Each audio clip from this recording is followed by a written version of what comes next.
Good afternoon. My name is Reagan Horn, and I am a member of the Human Informatics and Predictive Performance Optimization Lab at the University of Florida. Today I'll be speaking about a pilot's work of breathing in high-altitude massed environments. We do not have any financial relationships to disclose, and we will not discuss off-label use and/or investigational use in our presentation. To introduce my topic, I would like to start off by defining work of breathing. Work of breathing is a measure of energy expended to maintain appropriate gas exchange, or alveolar ventilation. Our target population for this research are fighter pilots. These pilots typically fly above 10,000 feet where cold temperatures and low oxygen levels persist. To combat the physiological limitations humans have in these environments, as well as to enhance the capabilities of these warfighters, supplemental techniques and equipment have been developed. One such development is wearing a face mask, as shown in the bottom picture, which supplies the pilots with supplemental oxygen and allows them to communicate with people in the air and on the ground. The anti-G straining maneuver was also created to increase a pilot's positive G tolerance and reduce the risk of loss of consciousness by manipulating breath into swift, intense inspirations and forced expirations. This is a learned technique that requires specific training and sufficient practice to perform. Both of these enhancements and the extreme environments inevitably change the way a person breathes and produces a unique situation that people may not experience in everyday life. And thus, our lab and the UF Breathe Center have worked to determine how a pilot's work of breathing changes under these conditions.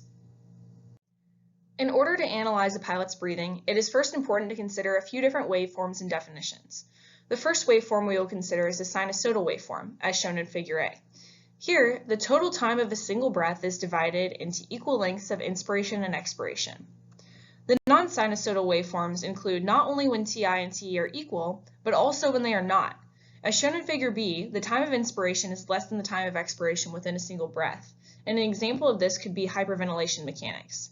The time of inspiration can also be greater than the time of expiration within a single breath, such as anti-G straining maneuvers. The period is the length of each of these graphs, or one cycle of Ti and Te. Breathing rhythm is the cadence of Ti and Te that people use to maintain appropriate gas exchange. Instantaneous inspired frequency can be related to Ti by this equation, and it is the amount of air that one takes into one's lungs during a breath. The non-sinusoidal model focuses on how frequency impacts the period of inhalation, or for simplicity terms, the non-sinusoidal model assumes that the inspiratory breath is composed only of a single inspiratory frequency, hence why we can relate the time of inspiration to frequency in this manner. A limitation to this approach is that it could be an underestimation of breathing forces. Finally, breathing rate is the number of breaths per minute, and it should be noted that the inspired frequency is equal to breathing rate only for sinusoidal waveforms. Breathing rate and frequency are only equal for sinusoidal waveforms. We have chosen to use the non-sinusoidal model because this model separates these terms so that we can better approximate a fighter pilot's breathing when they have performed anti-G straining maneuvers. Using these definitions, we can better understand our model generation for work of breathing. We chose to analyze a flow model instead of a pressure volume model because a pressure volume model typically measures flow at the mouth, which only includes elastic forces. We want to model intrinsic work and use Ti and Te to calculate work of breathing.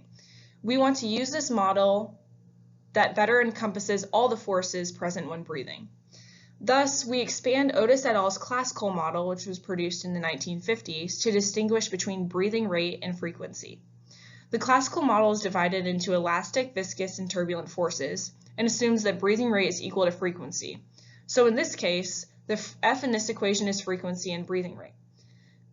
This is also the model that is used widely today.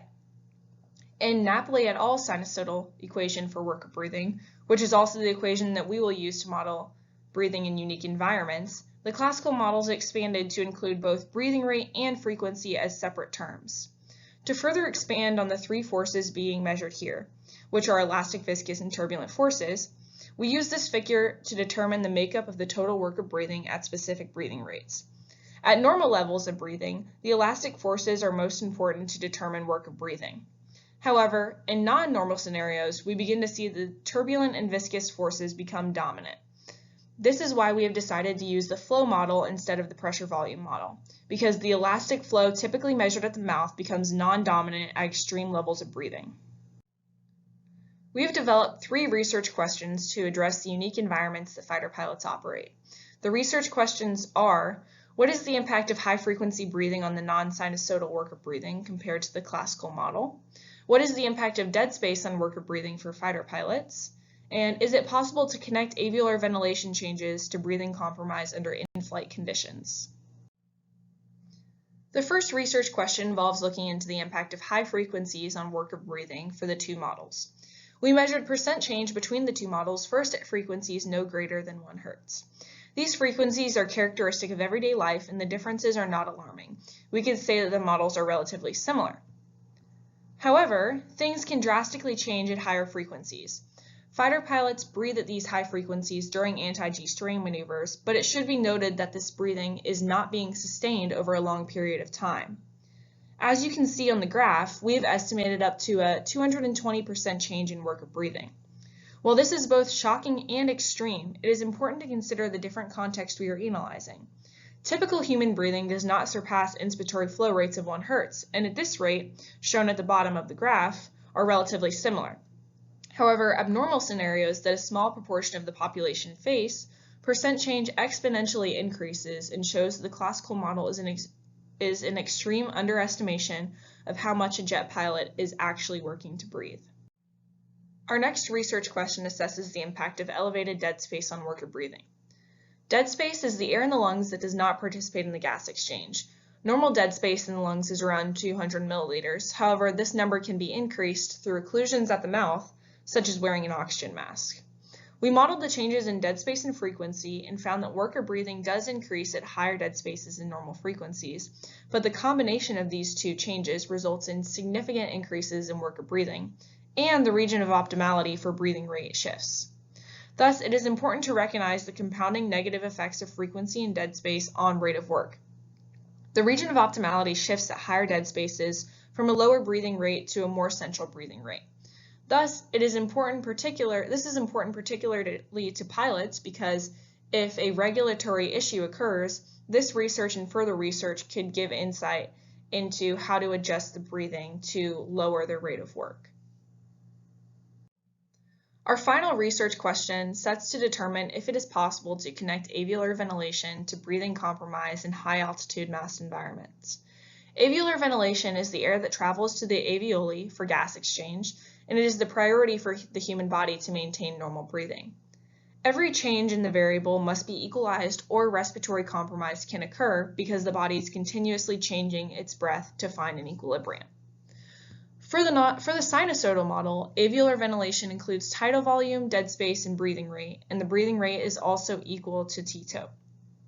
However, in the non-sinusoidal model, T-tote can be further broken down into the time of inspiration and the time of expiration. In order to connect alveolar ventilation to breathing compromise, or when a person is unable to return to homeostasis, under the non-sinusoidal model, the transitions between time of inspiration and time of expiration may be useful to predict breathing compromise. To assess this, we have developed a preliminary Markov chain model by using transitions between times of inspiration and times of expiration. We have developed this model using data from 47 different pilot subjects. Each subject was given a hypoxic and non-hypoxic bout, and the times of inspiration and expiration were measured using a chest strap. Our model uses the means of 47 different Markov chains developed from the data of each participant's hypoxic and non-hypoxic bout, and we used a 2-sample t-test to determine the differences in the transitions between the 2 mean Markov chains. The significant transitions are highlighted in red on the graphs, and the significant state transitions were when transitioning from a state when time of expiration is greater to when time of inspiration is greater, and remaining in a state where time of expiration is greater. Our data and analysis therefore indicates that hypoxic individuals are more likely to have a longer time of inspiration and less likely to stay in a state when the time of expiration is greater. Our model confirms that the drive to inspire is greater when someone is hypoxic than if they were non-hypoxic, which makes sense because one's breathing rate increases when they're hypoxic. In conclusion, our analysis of work of breathing focuses on work of breathing, particularly for fighter pilots who operate in extreme environments.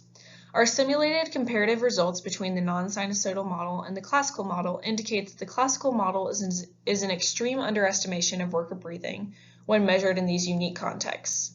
We also concluded that a pilot's operating environment and supplemental equipment, namely mask wear and high G maneuvers, impact pilots' breathing patterns, particularly when using non-sinusoidal modeling. Finally, we provided insight into the idea that breathing compromise can occur when someone is unable to maintain alveolar ventilation. And thus, through further analysis of alveolar ventilation, we can better understand breathing compromise. We would also like to acknowledge future work in this area and limitations of our research. First, our research is based on a model, and thus may not be all-encompassing or transitive in practice. Additionally, our transition probabilities in the Markov model are not based on the flow model, but instead based on chest wall measurements. But the pilots are restricted in the aircraft, and so we don't know how these measurements will change. Regardless, the non-sinusoidal model can allow for analysis of multiple frequencies, which allows us to move away from a simple time of inspiration and time of expiration model.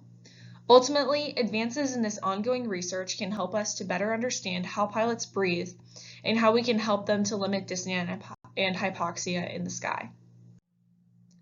I would also like to acknowledge and thank the Human Informatics and Predictive Performance Optimization Lab, the Electrical and Computer Engineering Department at the University of Florida, the University of Florida's Breathe Center, and NASA Langley Research Center, and specifically Chad Stevens. I'm looking forward to answering any questions that you have.